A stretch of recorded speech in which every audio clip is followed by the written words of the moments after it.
Welcome back. మోసపూరిత మాటలతో మరోసారి ప్రజలను మోసం చేయాలని చూస్తున్న కాంగ్రెస్ పార్టీని చిత్తుగా ఓడించాలని మాజీ మంత్రి సవితా ఇంద్రారెడ్డి తెలిపారు. వికారాబాద్ జిల్లాలో నిర్వహించిన బీఆర్ఎస్ పార్టీ కార్యకర్త సమావేశంలో పాల్గొన్న ఆమె ఈ వ్యాఖ్యలు చేశారు.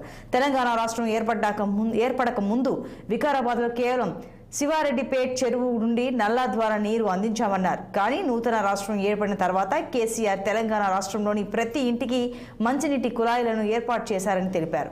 ప్రస్తుతం పాడైపోయిన నల్లాలను బాగు చేయలేని పరిస్థితిలో కాంగ్రెస్ ప్రభుత్వం ఉందని ఆమె మండిపడ్డారు. 100 రోజుల్లో అమలు చేస్తామన్న కాంగ్రెస్ హామీలు మోసపూరితమని ఆవేదన వ్యక్తం చేశారు. కులాలు మతాల మధ్య విద్వేషాలను బీజేపీ నేతలు రెచ్చగొట్టి మైనార్టీ ప్రజలను విడగొడుతున్నారన్నారు. ఈ సందర్భంగా కాసాని జ్ఞానేశ్వర్ మాట్లాడుతూ ప్రజలతో తనకు విడదీయలేని బంధం ఉందని, బీసీ బిడ్డను అయినటువంటి తనకు ఓటు వేసి భారీ మెజారిటీతో గెలిపించాలని విజ్ఞప్తి చేశారు. ప్రచార సభలో భారీగా కార్యకర్తలు, నాయకులు, ప్రజలు పాల్గొన్నారు. 13వ తారీఖు నాడు అక్షంతలు తీసుకొని నెత్తి మీద తలుపుకొని వచ్చి కారు ముందు కోటేయండి, వాళ్ళ ముందు చెప్పండి అని మిమ్మల్ని అందరినీ కోరుతా ఉన్నాను. దేవుని అక్షంతలు తీసుకుందాం, మనం ఏ దేవునికైనా వస్తాయి, మన ఇంట్లో అందరి నెత్తి మీద వేసుకుంటాం. అవే అక్షంతలు తీసుకుందాం. మీ మోసం మేము పసిగట్టినాం. నీకన్నా గొప్పగా మా దగ్గర యాదగిరి గుట్ట దగ్గర గుడి కట్టిండు కేసీఆర్, మరి ఆయనకే ఓటేసి వస్తామని మీరందరూ వెళ్ళి ఓటు వేయండి. ఖచ్చితంగా ఈ ప్రభుత్వాలు దిగొచ్చి పనిచేసేటట్టు.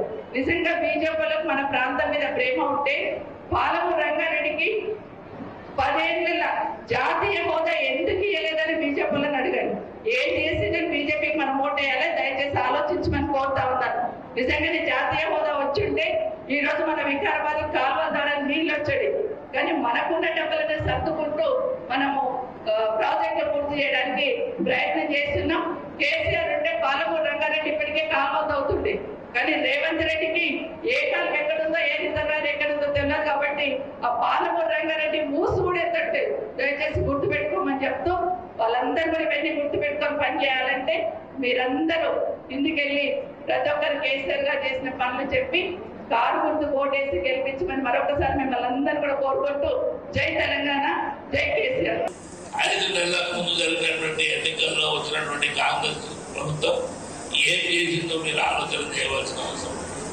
ఏ మాటలైతే చెప్పి మాటలు నిలబెట్టుకున్నటువంటి కాంగ్రెస్ ప్రభుత్వానికి బుద్ధి చెప్పాలంటే మీరు తప్పకుండా టీఆర్ఎస్ పార్టీ తరఫున కల్వకుంట్ల చంద్రశేఖరరావు గారు చేసినటువంటి పనులన్నింటినీ కూడా వేరే చేసుకొని ప్రతి ఒక్క పని ప్రతి ఇంట్లో ప్రతి జాగాలో కూడా కేసీఆర్ జ్ఞాపకాలు మనకు ఉన్నాయి.